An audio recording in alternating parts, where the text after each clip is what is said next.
Beans, come sit down. Come sit down. Be quiet. Sit down. Sit, sit, sit, sit. Good boy. That's Beans, my Cocker Spaniel. Okay, in this video, I want to show you, I want to show you this painting here, which I've called Swallow's Return. I'm going to show you how I painted it in a couple of minutes, but first of all, I just want to explain the process that went through my head to come up with the painting in the first place. So this was all about an experience, and it happened last spring when I was exhibiting at an old barn in the middle of Wiltshire, which is a small county in southern England, which is like a very, very small state in America. And it's full of farmland, very, very beautiful, rolling hillside, just stunning. Not many people. So on my way to this barn every day, I would drive there. It took me about half an hour. And over the course of 1 week, it felt like spring arrived and I was witnessing it. When leaves come out, they're sort of citrine and lime green and really vibrant colours. And that sort of evolved over the week. And the understory was still lit up with sunlight, so it wasn't very shady. And that meant that the bluebells came out, which was stunning, just seeing that blue colour emerge as the week went on. And then when I got to the barn, I would sit with my back against this old brick wall with the sun on my face, just enjoying the fact that winter was over. And a gust of wind would sort of blow in, and with it, it would blow down blossom from the orchard, which was just like confetti from the sky. It was just so magical. And we'd sit underneath this big walnut tree in the middle of the courtyard and chat. And throughout the week, the swallows started to return. Now, swallows in this country, in the UK, only live here in summer and spring, and who can blame them? Quite honestly, who can blame them? And they started arriving back, and they were swooping all through the barns, and it was just stunning. It was such a special time. So when I got back and finished the exhibition, I thought, I've got to paint that. So I had these 2 canvases, and I did just that. Now, you can't see a barn, you can't see birds, you can't see trees, but this is what you can see. On the left-hand side here, it's slightly darker, and that represents the end of winter. And as time moves on through this week, this side, the right-hand side, is much lighter and brighter, and there's blossom floating through the air. There are bluebells which start emerging and then become more and more as time goes on. I'm considering the left-hand side of the painting to be the beginning of the week, the right-hand side to be the end of the week. And where are the birds? Okay, so I remember thinking to myself, how am I going to represent those birds? Because I didn't want to paint birds, because that's not what my painting's about. So I decided to take a really thin brush, a rigger brush, and paint these swirling lines all over the painting. No real thought, just movement, my whole body painting these lines. And that represented the swallows. So here's Swallow's Return, and I hope you enjoy watching me paint it. Beans, you were very, very good. Well done. Good boy, Beans. Good boy. So I'm starting off with 2 panels that I've gessoed with a grey gesso, and I'm really just making some marks all over it with my left hand, my right hand, using big brushes and pretty much pale coloured blue paint. The idea really here is to just get the feeling of how the day was, or how the days were. And it was sort of very free flowing, and also just to get something on the canvas, to be honest. I'm using 2 canvases because for me it's a struggle to transport them to exhibitions if they're very big, and it's a great way of getting a great big painting, to be honest. I saw this first of all, well, I might have seen it before, but the first time I remember it is an exhibition of Joan Mitchell's work at the Royal Academy quite a few years ago. And she had 4 huge, I mean, way bigger than this, huge canvases together. And it made a really amazing, amazing painting. I've got a spray bottle filled with water, and I use that on the wet paint just to get drips when I want to have drips on my paintings.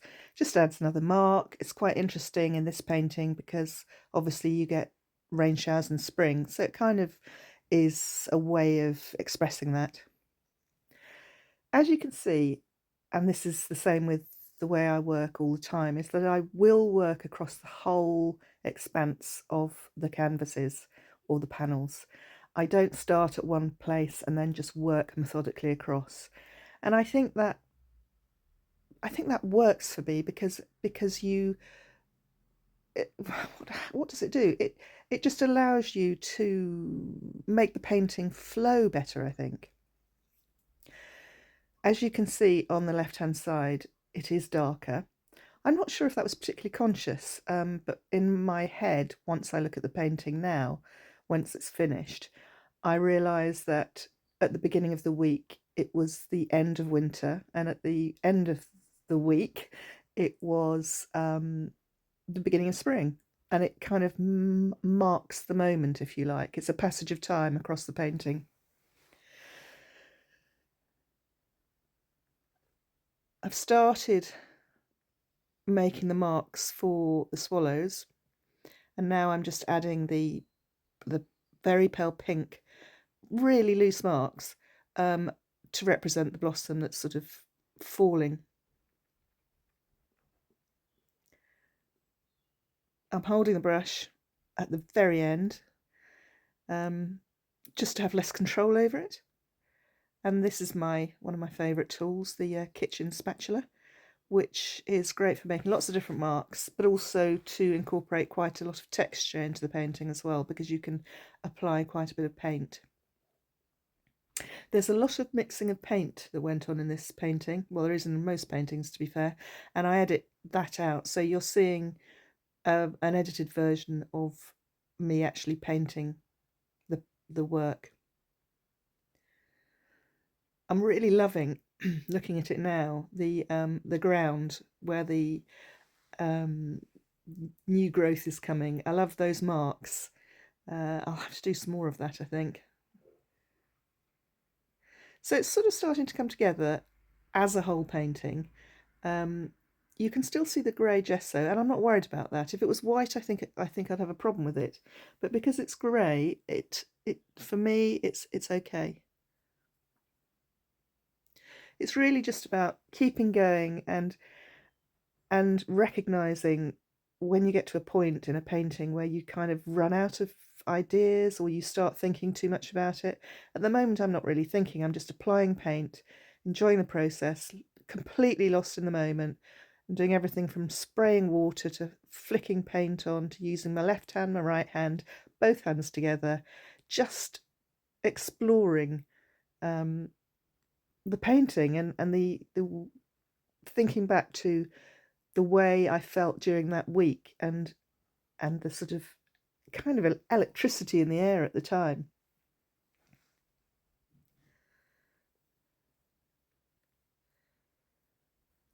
Again, look, I'm swapping over hands, turning my brush around, not thinking about it, not labouring over it. You know, there may be mistakes, but I'm not going back and fiddling around if I'm not happy about something. I can adjust things later.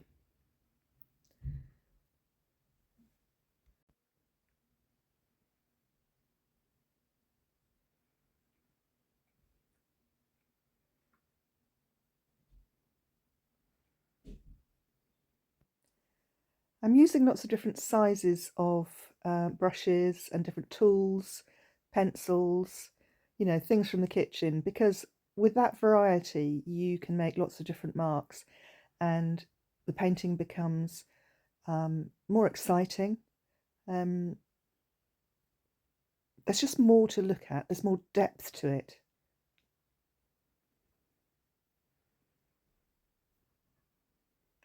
Again, you can see me holding the very, very end of the brush so that I have less control over it, but it also makes beautiful marks.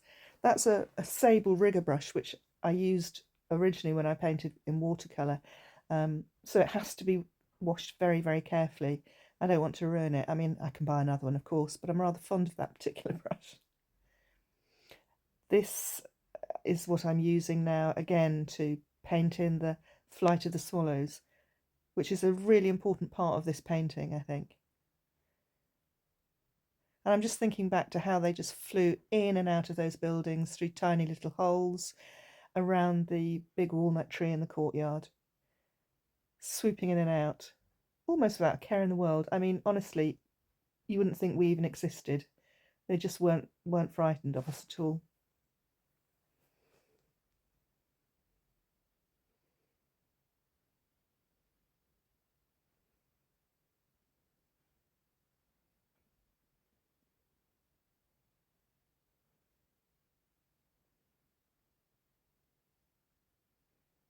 Always step back and look at your work. I mean, it's very tempting to just hover over your work and not really look at it from a distance. It's really important to do that. You can assess the tonal value differences in a painting by doing that. You can see areas that maybe aren't working. One way of assessing the tonal value differences, see if it's working, is to take photographs as you work, and it makes a great record to do that. I do it all the time, and it's a really valuable. Your phone camera is a really valuable tool when you're painting. I'm putting in a light blue for the bluebells, but bluebells really aren't that colour, so I'm going to have to darken that up. But it's not a problem at the moment because having more layers of colours of paint just makes a more interesting final element to the painting. And they're not painted like bluebells. So I'm not painstakingly painting every petal.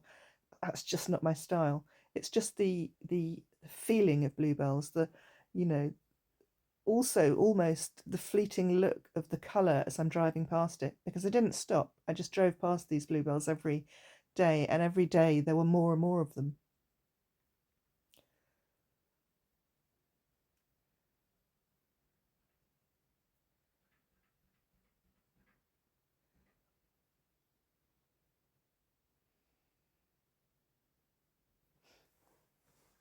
I'm adding some quite light yellow to sort of get a feeling of trees. It's quite a big patch of yellow there. I'm not sure if that's really working, so I might have to go back over that. Again, I'm just working all across the painting. At the moment, I'm just concentrating on the foliage. I've got darker green going in there, and I'm putting more layers over that patch of yellow, because the patch of yellow doesn't look right. It sort of stands out like a sore thumb. So I'll come back to that and make it work. So I'm sort of at this point, I've kind of got the basic idea of what's going on, and I'm continuing to develop the layers and working on the tonal values. You can see I put in quite a dark colour into that patch of yellow now, and layering up lots of different feelings of foliage across it. So this is the painting at this stage, which I call kind of like the first phase, or the first stage of the painting, where I've got to a point where I don't feel I can do any more without spoiling it. I need to leave it and see where it needs to go next. Here you can see some of the detail of the marks and how loose they are when you look at them close to, the texture, the way the paint runs into other paint, scraping through, mixing paint on the canvas, whether it's deliberate or not. And this particular element here I love that violet with the yellow, two complementary colours together, looks fantastic.